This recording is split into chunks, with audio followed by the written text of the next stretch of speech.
I came from a military family. My eldest brother, we are 5 boys. We all went to military school. My eldest brother is a retired major general, our firstborn. 5 boys, retired major general. My mother also was in the army. So we're very military. And so I've seen people posted to war. I've never seen anywhere they post a soldier to war. As into a real war zone, Afghanistan, Syria, Yemen, real war zone. And the soldier is dancing. Afghanistan. So when I see the way some brides and grooms dance, I say, this guy is...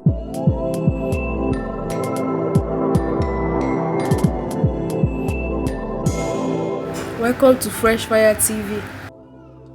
Where do women die? Very simple. The woman already from day one is coming to die because her assignment is that she must be submitted and yielded to this man.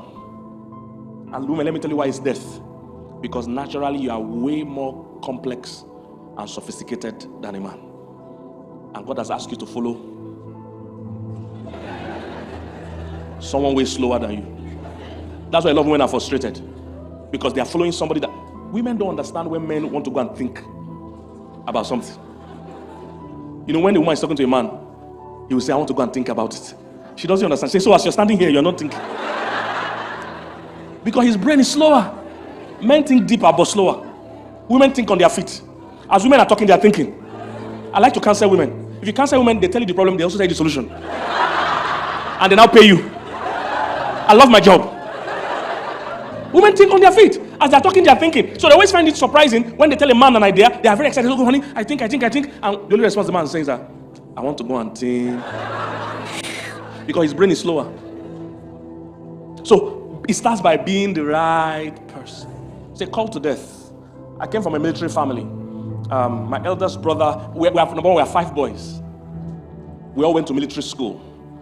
My eldest brother is a retired major general, our firstborn. 5 boys, retired major general. My mother also was in the army.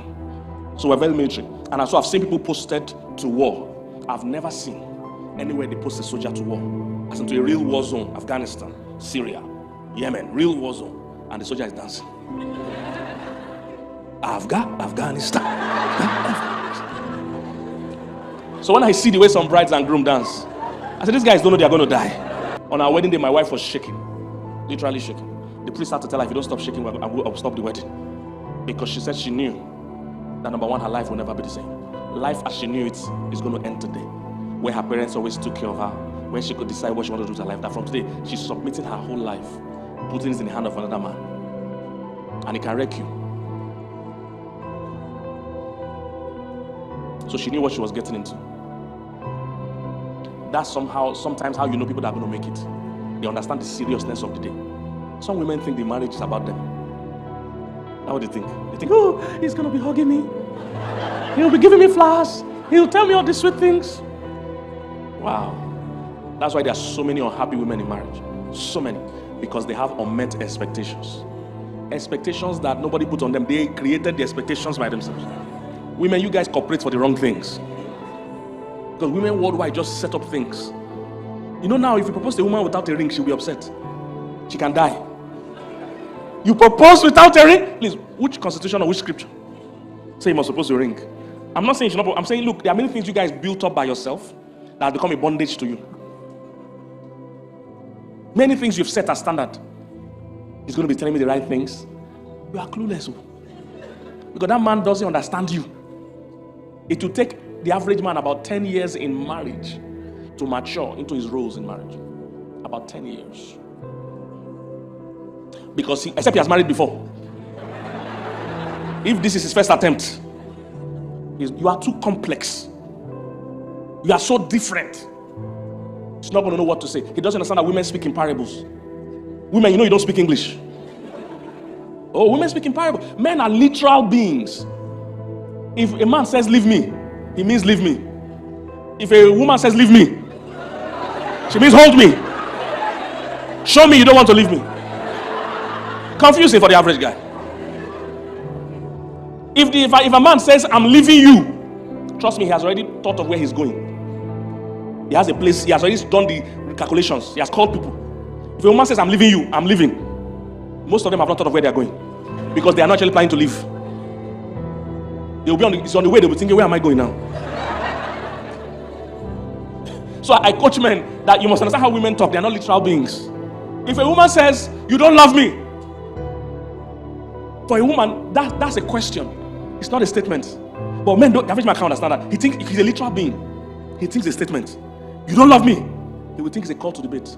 You say, good afternoon, accurate timekeepers, fellow debaters, and my ever faithful judges. I'm here to defend the motion or to resist the motion that I don't love her. Say, 3 years ago, your sister got married and I traveled to attend the wedding. Last week, you said you needed new pairs of shoes and I bought it for you. I hope with these few words of mine, I've been able to convince you and not confuse you.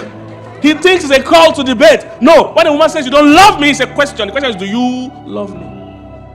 So the real thing you're supposed to do is to affirm her and say, hey baby, you know I love you. Sometimes a hug will go better than any sentence. But men don't know that. It's a literal being. You don't love me. It's a call to debate. He wears debating club cap. A lot of times when men argue with women, at the end of the day, they don't even know what the argument was about. Because women and men they're not speaking, they might be doing the same activity but for different reasons.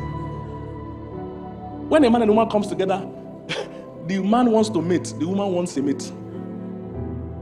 The man is thinking of the short-term project, the woman is thinking of long. A wedding day for a man is the end of something.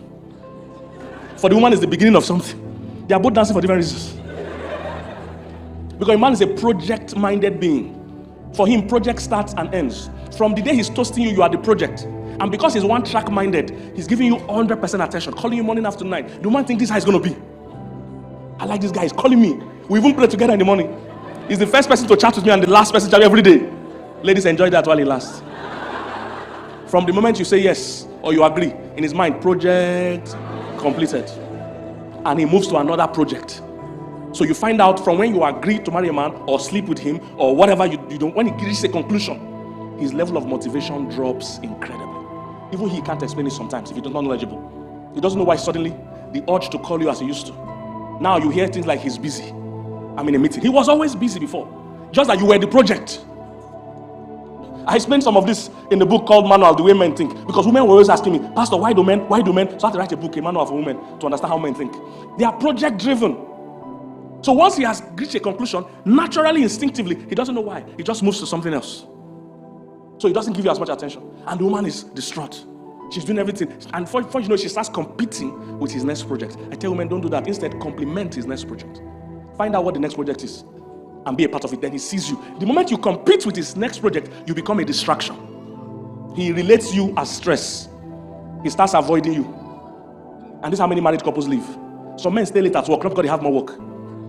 They are avoiding the distraction at home. And she thinks, if you don't talk to me willingly, I will nag you till you talk to me. So what she's doing is making him distance himself more. Making him log out more. Many times when a man is nodding and looking at you, he's not listening to you. He's saying, when will this trouble end? And for many men, one day they will structure when it will end.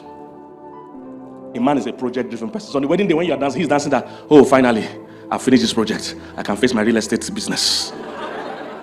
The woman is dancing, oh, finally, I'm married. We can begin our life together. She's seeing it as the beginning. He's seeing it as the end. So, number one step is be the right person. Be the right person. Age-wise, be the right person. I know there are not so many young people here, but please, statistically, there's a good age to get married.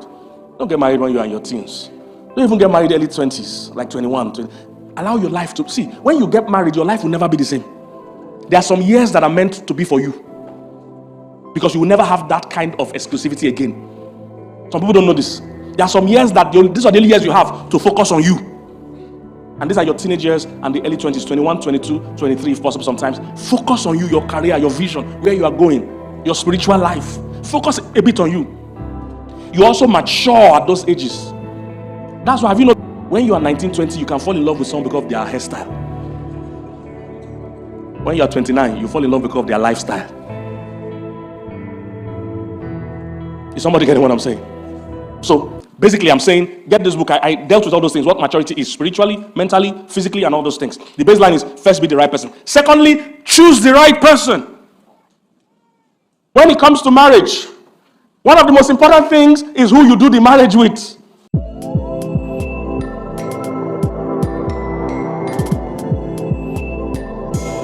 Thank you for watching.